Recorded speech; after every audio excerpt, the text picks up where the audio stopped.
할렐루야. 아멘. 네, 오늘 여러분 뵙게 돼서 너무 반갑습니다.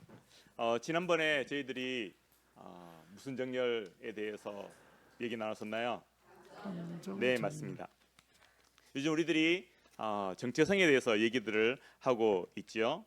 그래서 지난번 설교에서는 감정 정렬에 대해서 말씀을 나눴습니다. 우리가 하나님 기준으로 우리 감정을 정렬해야 된다라고 했는데요. 왜요? 우리가 누구기 때문에? 자녀이기 때문에. 맞습니다. 오늘은 생각 정렬에 대해서 한번 알아보려고 합니다.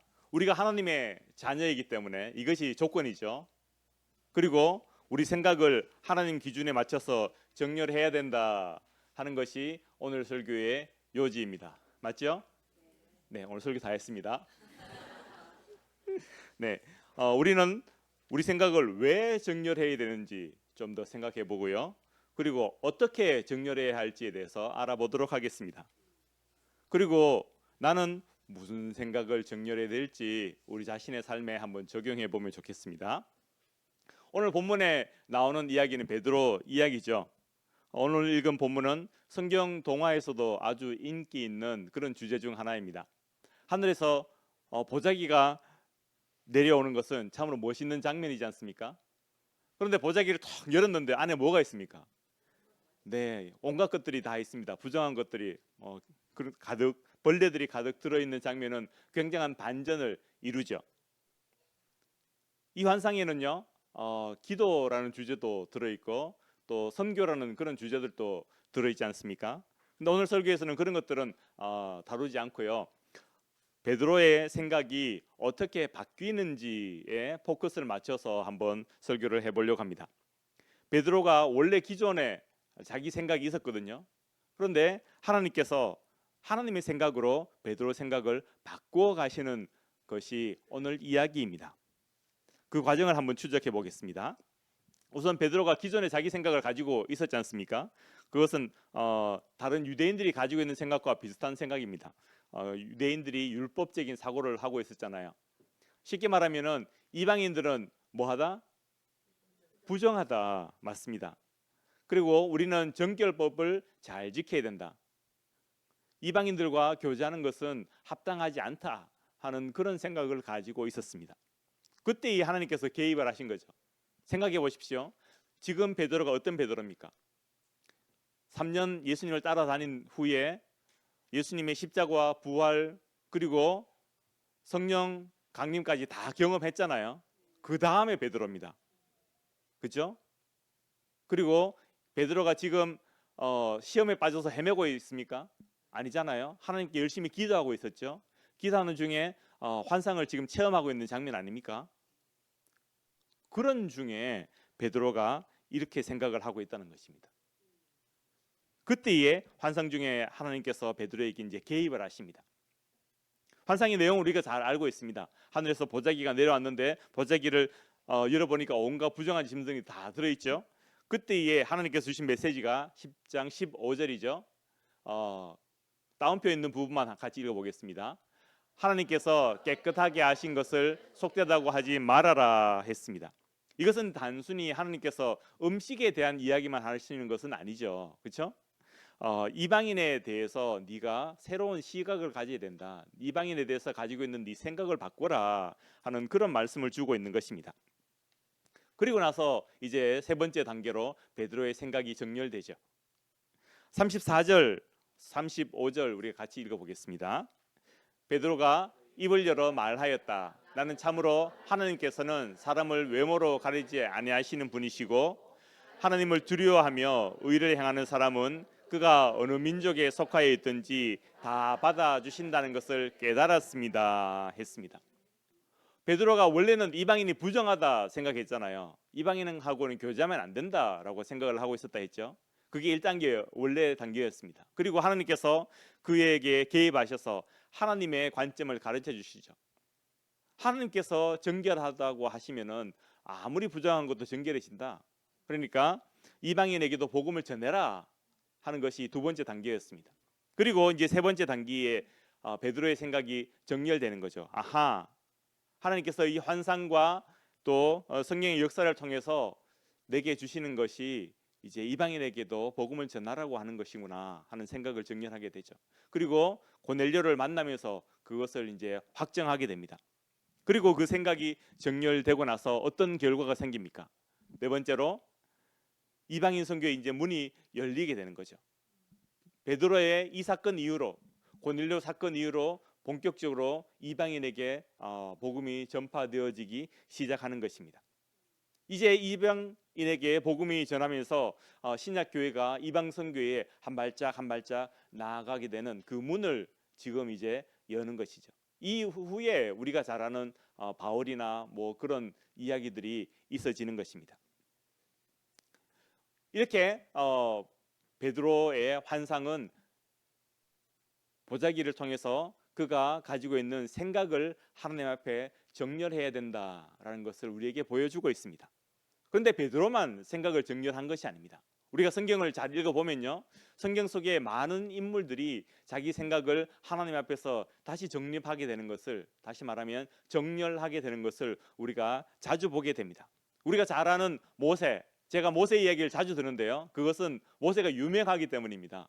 모세 하면 여러분 성경 안 찾아봐도 스토리들이 다 알잖아요. 그래서 이해하기 쉽게 그 예를 드는 겁니다. 모세가 가시떨기 나무에서 하나님을 만나는 그 장면 다시 한번 생각해 보십시오. 모세가 원래는 어떤 생각을 가지고 있었을까요? 나는 어떻다? 그렇죠. 나는 부족하다. 나는 말도 못하고 나는 지도자가 될 능력이 없다. 나는 지금 이 광야에 숨어 사는 것이 안전하다. 애굽으로 돌아가면은 큰일 난다. 이런 생각을 가지고 있었지 않습니까? 그때에 하나님께서 불타는 가시떨기의 형상으로 임재하시죠. 그에게 개입하십니다. 내가 너와 함께 하겠다 약속해 주십니다. 여러 가지 기적을 보여주시죠. 지팡이가 뱀이 되는 기적도 보여주시고, 또 손이 나병이 들었다가 낫는 기적도 보여주시면서 하나님께서 능력이 있는 분이다라는 것들을 알려주시죠. 그리고 나는 말이 어눌합니다 했을 때에 또 대안으로 누구를 제안해 줍니까? 그렇죠. 자기 형 아론이 있다. 아론 데리고 가라 하고 하나님이 대안도 제시해 주십니다. 그래서 여러 번 못합니다, 못합니다, 못합니다 했던 이 사람의 생각이 바뀌게 되죠. 자신은 무능하지만 하나님께서 함께 하시면 할 수 있다라는 확신을 가지고 그가 드디어 이제 애굽으로 내려가게 됩니다. 하나님의 부르심에 응답해서 애굽에 가서 출애굽의 역사를 이루게 되죠. 여러분, 가시떨기에서 나는 못합니다 하는 그 사람과 바로 앞에 서서 열장을 불러내는 그 사람이 똑같은 사람입니다. 생각이 바뀌니까요, 인생이 달라지는 것입니다. 여러분 혹시 요나를 기억하십니까? 요나도 우리가 잘 아는 인물이잖아요. 어릴 때부터 많이 배워왔던 인물이잖아요. 그가 원래는 어떤 생각을 가지고 있었습니까? 니느웨는 망해야 된다, 그런 생각을 가지고 있었잖아요. 왜? 그 사람들은 악하니까. 이스라엘에도 엄청 고생을 줬던, 하드타임 줬던 사람이거든요. 아니, 그런 나라거든요. 그러니까 니네는 망하는 것이 당연하다. 니네가 망해야 이스라엘이 산다. 그렇게 생각했습니다. 하나님이 그들을 용서하면 절대로 안 된다라고 생각했습니다. 근데 하나님께서 그런 생각을 가졌던 요나에게 개입하시죠. 니느웨 사람들이 회개를 선포했을 때 회개하는 모습을 보여주십니다. 하나님께서 그들을 용서하는 모습도 보여주십니다. 요나가 화가 났죠. 그때 하나님께서 요나를 어떻게 설득하십니까? 박넝쿨을 보여주셔서, 요나야, 네가 이 박넝쿨 하나도 아끼는데 내가 이 사람들을 아끼는 것이 어찌 당연하지 않겠느냐. 내가 저 사람들을 불쌍히 여기는 것이 어찌 합당하지 않겠느냐. 그 말에 요나의 생각이 정렬됩니다. 하나님의 관점으로 바라보기 시작합니다. 하나님의 긍휼과 사랑을 이해하고 하나님의 뜻이 사람을 살리는 것임을, 사람들을 구원시키는 것임을 이해하기 시작합니다. 자기 민족 중심의 사고에서 하나님의 사랑을 이해하는 사고로 바뀌었던 것이죠. 우리가 잘 아는 바울은 어떻습니까? 바울은 원래 사울이었을 때 어떤 생각을 가지고 있었죠? 예수님 때려 죽여야 된다. 저거는 그냥 죽여도 안 되고 때려 죽여야 된다. 그래서 실제로 예수님 믿는 사람 누구를? 스데반 집사님을 돌로 쳐 죽였죠. 돌로 쳐 죽일 때에 겉옷을 맞는 역할을 하고 있었거든요. 겉옷을 맞는 역할이라는 것은 전문 용어로 시다발이라는 것이 아닙니다. 예, 대빵이라는 겁니다. 지도자가 있고 지도자 앞에서 그 옷을 다 벗어놓습니다. 그리고 지도자가 그 옷을 지키고 있고 밑에 있는 사람들이 가서 돌을 치는 겁니다. 스데반을 죽이는데 핵심적인 역할을 했던 사람이라는 겁니다. 율법을 지키는 게 하나님 뜻을 따르는 거다. 예수 믿는 사람들은 다 이단이니까 다 죽여야 된다. 그것이 사울이 가지고 있던 기존 생각이었죠. 그런데 거기에 하나님께서 개입하시잖아요. 어디서? 다메섹 가는 길에 하나님께서, 예수님께서 나타나시죠. 예수님을 그가 직접 만납니다. 그리고 예수님부터 음성을 듣죠. 사울아 사울아 네가 어찌하여 나를 핍박하느냐 하죠. 그리고 그의 생각이 정렬됩니다. 그리고 나중에 그것을 고백한 것이 갈라디아서 2장 16절입니다. 한번 읽어보겠습니다. 그러나 사람이 율법을 행하는 행위로 의롭게 되는 것이 아니라 예수 그리스도를 믿는 믿음으로 의롭게 되는 것임을 알고 우리도 그리스도 예수를 믿은 것입니다 했습니다. 여기 중요한 단어 두 개가 나옵니다. 앞에는 율법을 행하는 행위로, 뒤에는 예수 그리스도를 믿는 믿음으로. 행위냐 믿음이냐. 내가 옛날에 사울일 때는 그 율법의 행위에 목숨을 걸었었다. 그런데 내가 예수님 만나고 알고 보니까 그게 아니더라. 내 생각이 정렬된 결과를 여러분들에게 다시 말해주겠다. 믿음이 구원 얻는 방편이다 라고 고백하고 있는 것이 이 장면입니다. 내가 사울일 때는 행위가 중요한 줄 알았지만 이제 바울이 된 지금은 내 생각이 바뀌었다. 은혜 중심의 사고로 바뀌었다 라고 그렇게 고백하고 있는 것이죠. 여기서 우리는 하나님의 생각을 기준으로 해서 우리 생각을 정렬시키는 것이 얼마나 중요한 것인지 다시 한번 보게 됩니다. 방금 우리가 들었던 사람들은 성경에 나오는 내노로 하는 믿음의 영웅들 아닙니까? 그런 믿음의 영웅들조차도 자기 생각을 하나님 앞에서 정렬시켜야 했다면, 그러면 우리는 더욱더 얼마나 더 많이 우리 생각을 하나님 앞에 정렬해야 되겠습니까? 우리는 착각합니다. 이 정도면 하나님 생각하고 맞을까요? 네, 진짜로 맞을까요? 이제 좀 더 실제적인 이슈로 넘어가 보겠습니다. 우리가 생각을 정렬해야 되는 이유가 뭘까요? 제가 방금 질문했던 거기에서 출발해 볼 수 있습니다. 우리 생각이 진짜로 하나님 생각하고 맞을까요? 아니요. 우리가 생각을 정렬해야 되는 첫 번째 이유는요, 생각 정렬이 잘 안 되기 때문입니다. 안 되니까 하라는 것입니다. 요즘 사람들 다 똑똑하다고 생각합니다. 자기 안 똑똑하다고 생각하는 사람 별로 없습니다. 내 생각이 다 옳다고 생각합니다. 내가 생각하고 행동하는 데는 다 그만한 이유가 있습니다. 그러나 여러분, 내 생각이요 항상 옳은 게 아닙니다. 여러분 확신의 삶 공부하셨습니까? 확신의 삶에 보면요, 우리가 가지고 있는 본의의 원천들이 나오는데요, 지성이나 감성이나 또는 경험이나 전통이나 하는 그런 것들을 우리의 권위의 원천으로, 우리가 뭔가를 결정할 때 오소리티를 주는 것으로 여긴다는 것입니다. 내 생각이 그러니까, 내 속에서 그런 감정이 북받쳐 올라오니까, 내가 옛날부터 그렇게 해왔었으니까, 우리나라 전통에 의하면 이렇게 하는 거야, 나 때는 말이야 하고 그런 어떤 나름대로의 이유를 가지고 뭔가를 결정하면서 산다는 거죠. 그런데 여러분, 세상적인 것 말고요, 내가 예수님을 위해서라고 생각하는 거기에도 생각이 틀릴 수 있다는 겁니다. 놀랍지 않습니까? 이거는 예수님을 위해서 하는 생각이야, 아니 이건 하나님이 내게 주신 생각이야 라고 생각하는 거기에도요, 그 생각이 맞다는 보장이 없습니다. 눈이 이만해지셨는데요, 제게 무슨 말을 하려고 저렇게 얘기를 하는가 싶죠.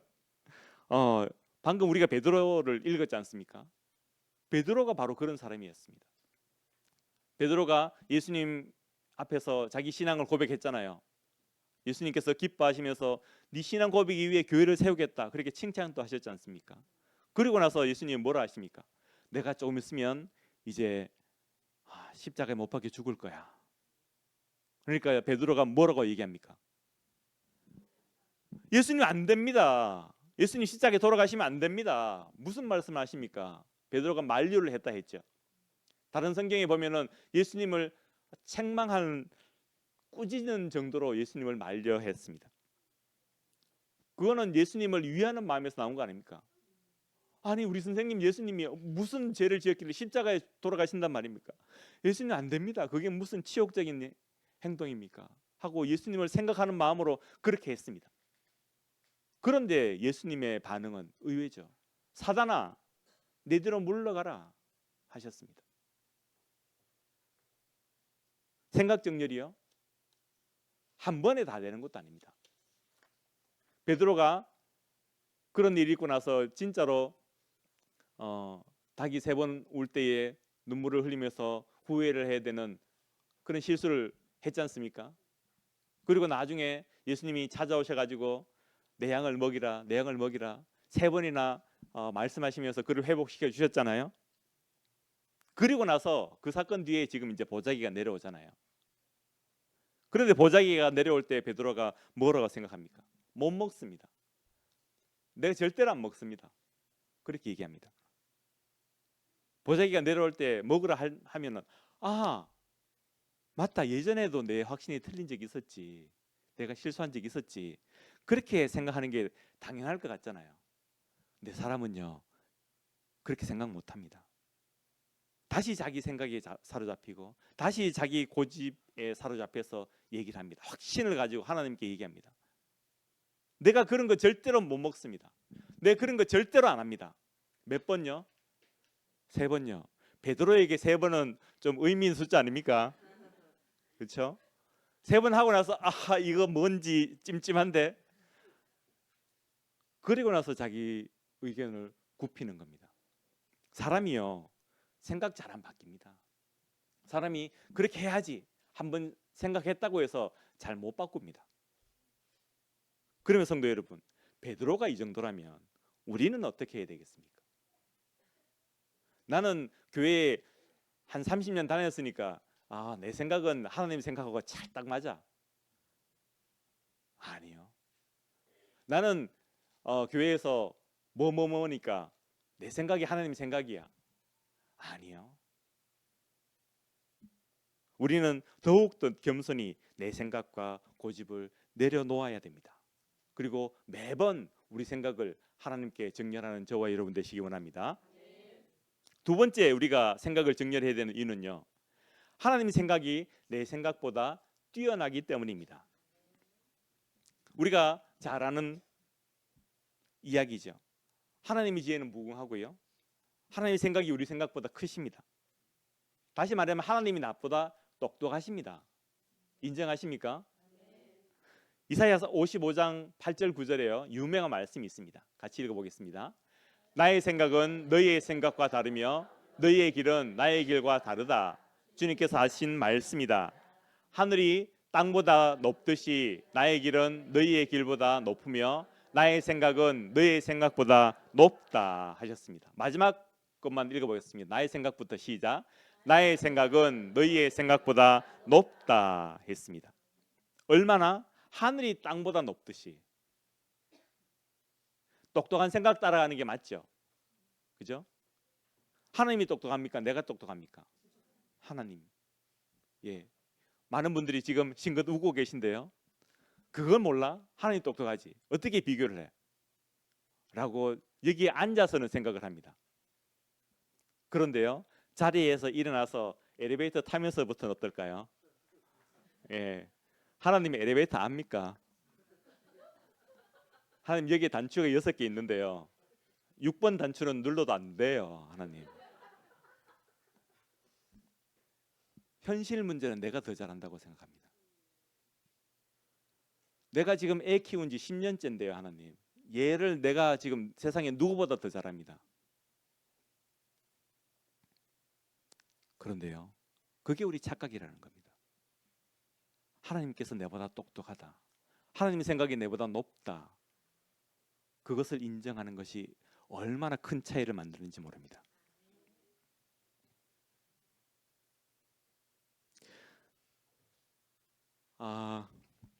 세 번째 하면서 계속 얘기를 나눠보겠습니다. 이거는 한번 따라보면 좋겠습니다. 하나님이 베푸시는 거대한 사랑 때문. 하나님이 얼마나 우리를 사랑하시냐면요, 우리가 의롭지 않는데 의롭다고 칭해 주기로 작정하셨습니다. 이걸 두 자로 뭐랍니까? 칭의라고 합니다. 사랑스럽지 않은데 사랑해 주기로 작정하셨습니다. 전능하신 하나님, 전지하신 하나님, 전지가 뭡니까? 다 하신다는 거잖아요. 그러면 하나님에게는 건망증이 있습니까? 없습니까? 없습니다. 하나님 본질상 건망증은 불가능합니다. 하나님 본질상 잊어버리는 게 가능합니까? 불가능합니까? 불가능하죠. 전지한데 뭘 잊어버립니까? 다 아시죠? 그런데 하나님이 잊어버리는 게 하나 있다 합니다. 그게 뭐냐 하면은 우리가 회개한 죄는 다 잊어주신다는 것입니다. 우리는 얼마나 자주 똑같은 죄를 반복해 짓습니까? 하나님, 아이고 제가 이거 훔쳤습니다. 죄송합니다. 회개했다 칩시다. 나왔습니다. 하나님, 제가 또 훔쳤어요. 죄송해요. 그럼 하나님 뭐라고 얘기하실까요? 또라니 라고 하실 겁니다. 왜냐하면 앞에 회개한 죄는 잊어버리셨으니까. 그만큼 우리를 사랑하신다는 겁니다. 독생자 예수님, 하나밖에 없는 외아들 예수님하고 죄인 중에 괴수인 나하고 둘 중에 누가 더 소중합니까? 예수님이 더 소중하잖아요. 그런데 그 예수님을 나를 위해 희생제물로 주셨을 정도로 우리를 사랑하시잖아요. 이렇게 사랑하시는데 어찌 우리를 좋은 길로 인도해 주시지 않겠습니까? 우리가 살다 보면요, 하나님의 길이, 하나님의 생각이 이해되지 않을 때가 왕왕 있죠. 도대체 왜 이러십니까? 하나님 내한테 왜 이러십니까? 그런 말이 튀어나올 때가 우리에게 있습니다. 그러나 그때조차 하나님이 나를 사랑하시는 것이 분명하다. 그렇기 때문에 하나님께서 나를 좋은 길로 인도해 주실 것이다 라는 사실을 믿고 의지해야 될 줄 압니다. 제가 유학 시절에요, 현타가 온 적이 있었습니다. 다 포기하고 때려치우고 이제 돌아가고 싶은 그런 마음이 든 적이 있었습니다. 유학생 때 제가 신학교에서 화장실 청소 알바를 했거든요. 네, 어느 날 밤에 화장실이 꽉 막혔습니다. 미국 사람들도 화장실이 막히더라고요. 한참을 애쓰다가 거의 한 1시간 넘게 끙끙거렸던 것 같습니다. 별의별 도구를 다 동원해보고 아이들을 내고 애를 쓰다가 겨우 뚫었습니다. 보통 제가 화장실 청소하는 시간은 밤 한 10시 이후부터 였거든요. 도서관이 10시에 문 닫으면 도서관에서 공부하다가 그때부터 사람들 다 가고 나면 이제 청소를 시작합니다. 근데 그날 한 1시인가 2시인가 돼서 다 마치고 혼자 집으로 걸어 내려오면서 제가 무슨 말을 했겠습니까? 내가 지금까지 한국에서 목사 잘하고 있었는데 이 밤에 내가 뭐 한다고 여기서 이러고 있나? 하나님, 이제 다 그만두고 그냥 한국 다시 가면 안 돼요? 그렇게 기도를 하면서 그 곳을 터덜터덜 걸어 내려오고 있었습니다. 한참을 기숙사에서 건물까지 한 10분 이상 걸어야 되거든요. 한참을 기도하면서 이렇게 걸어옵니다. 집에 그냥 들어갈 수가 없잖아요. 이 얼굴로 들어갈 수 없잖아요. 그래서 저 혼자 그 캠퍼스를 돌면서 기도를 했었습니다. 한참 기도를 하는데 하나씩 생각이 납니다. 하나님이 나를 얼마나 사랑하셨는지, 그 하나님의 사랑에 내가 어떻게 반응했었는지, 하나님이 어떤 길을 통해서 나를 이 미국에 보내셨는지, 하나님께서 내게 이 공부를 통해서 원하시는 게 무엇인지, 그런 것들이 생각이 났습니다. 그리고 여전히 제 손에는 그 냄새가 나지만, 여전히 제 옷은 그 물이 튀어서 얼룩이 져 있지만, 그러나 하나님 계획에 의지하는 마음이 생겼고요, 그 하나님을 믿어보자 하는 그러한 마음이 생겼습니다. 그러니까 마음이 진정이 되더라고요. 그리고 제가 어떻게 했을까요? 그 다음 날에 다시 내서 더 열심히 청소했습니다. 그리고 지금 여러분들을 이렇게 만나고 있는 것입니다. 순간순간 살다 보면요, 우리는 우리 생각이 확 뒤집어지는 그런 일들을 만납니다. 그러나 그 상황 가운데 하나님의 사랑으로 내 자신을 설득해 나가는 저와 여러분 되시기 원합니다. 우리 생각을 정렬해야 되는 또 다른 이유는요, 그 결과가 우리에게 유익하기 때문입니다. 세상에는요, 두 종류의 사람들이 있습니다. 어떤 사람이 있을까요? 하나는 내가 내 생각의 주인인 사람입니다. 또 다른 사람은 예수님이 내 생각의 주인인 사람입니다. 내가 내 생각의 주인인 사람은요, 내 생각의 왕자에 내가 앉아 있습니다. S라는 것은 셀프입니다. 내 자신입니다. 내 마음의 의자에 앉아 있습니다. 여러분 이 그림 어디서 많이 보셨죠? 네, 사형리에 나오는 그림입니다. 제가 사형리에 나오는 그림을 여러분께 보여드리고 있습니다. 동그라미는 우리의 인생인 거고요, 내 자신인 겁니다. 내 자신의 마음의 의자에, 그 생각의 의자에 내가 주인이 되어져 있습니다. 그리고 예수님은 내 인생 밖에 계십니다. 모든 일을 내가 주관하기 때문에 어떻습니까? 잘 될 때는 잘 됐다가 못 될 때는 못 되다가, 올라갔다가 내려갔다가 좌절과 혼란의 인생을 살아가게 됩니다. 그런데 예수님이 내 생각의 주인인 사람은 어떻습니까? 예수님이 내 마음의 의자에 앉아 계십니다. 그 생각의 왕자에 앉아 계시고요, 나는 내 생각의 왕자에서 내려와서 모든 것을 예수님께 맡깁니다. 모든 일을 예수님께서 주관하시기 때문에 하나님의 계획과 일치된 삶을 살게 됩니다. 더 행복한 삶을 살게 됩니다. 세상 사람들은 내 인생은 나의 것이라고 얘기합니다. 그러나 내 인생은 결코 나의 것이 아닙니다. 내 인생을 나의 것인 줄 알고 살아갈 때에 우리는 울퉁불퉁한 인생길을 살아가게 됩니다. 그러나 내 인생의 생각의 주인을 하나님이라고 고백하고 살아가는 그 순간부터, 하나님의 생각을 따라가는 그 순간부터 우리는 행복의 지름길을 걸어가게 됩니다. 우리 생각을 하나님 생각에 정렬시키고 하나님 생각 따라가기로 결단하는 저와 여러분 되시기 원합니다. 그럼 이제 마지막으로, 그러면 도대체 어떻게 우리 생각을 하나님께 정렬시킬 수 있을까? 하나님 생각과 내 생각을 싱크할 수 있을까? 한번 생각해 보겠습니다. 대단한 방법이 있는 것이 아닙니다. 우리가 다 아는 방법들입니다. 그런데 그것을 제대로 하느냐 안 하느냐가 차이를 만드는 것입니다. 말씀 속에 하나님 뜻이 다 있잖아요. 하나님 생각이 말씀 속에 있잖아요. 그래서 우리는 말씀을 열심히 읽고 묵상해야 됩니다.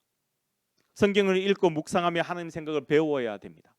방금 전에도 우리는 말씀의 삶을 공부한 분들이 앞에 나오셔서 축하하고 또 간증도 했지 않습니까?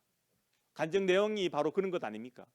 성경을 읽으면서 하나님 뜻을 알게 되었고, 그 하나님 뜻에 내 생각을 싱크해 나가면서 이렇게 삶의 변화를 가지고 있다. 그리고 앞으로도 이렇게 변화되기를 원한다. 그 내용들 아니었습니까? 하나님 뜻을 알게 될 때에 그것이 우리 속에서 가능해지는 것입니다. 성경 말씀 읽으면서 이 우주를 주관하시는 분이 하나님이시구나. 이 역사를 하나님이 이끌어 가시는구나. 우리 눈에 불가능해 보이는 일들을 하나님은 하실 수 있구나 라는 것들을 우리가 배워가는 것입니다. 사람 생각에는 오른쪽으로 가는 것이 맞는 것 같은데 하나님 뜻은 왼쪽으로 가라는 거네. 하나씩 하나님 뜻을 알아갈 수 있습니다. 그리고 그 뜻을 매일 내 삶 속에서 적용하는 것이 바로 큐티잖아요. 또 우리는 어떻게 하나님 앞에서 우리 생각을 정렬할 수 있습니까? 기도하고 성령의 인도를 받으면서 정렬해 나갈 수 있습니다. 내 생각이 하나님 생각과 일치되는 방법은 내가 기준으로 있고 하나님이 와서 일치시켜 주시는 것이 아니죠. 하나님이 기준이시고 내가 그 하나님 생각에 가서 맞추는 거잖아요. 그러려면 순간순간 성령님께 도움을 구해야 되는 거죠. 성령님 지혜를 주십시오. 성령님 내 인생을 인도해 주십시오. 그렇게 순간순간 기도하며 그 길을 따라가는 거죠. 그래서 우리 생각을 하나님께서 원하시는 생각으로 바꿔야 되는 겁니다. 다시 말하면 우리의 가치관을 하나님께서 기뻐하시는 가치관으로 바꿔야 됩니다. 그것을 다른 말로 생각 바꾸기라고 그렇게 얘기할 수 있습니다. 우리의 생각을 다른 어려운 말로 가치관이라고 얘기하기도 하고요. 또 세계관이라는 그런 말도 쓰지 않습니까? 어려운 얘기들은 빼고라고 돼요. 우리가 가지고 있는 그 생각을 하나님 중심 사고로 바꾸는 겁니다.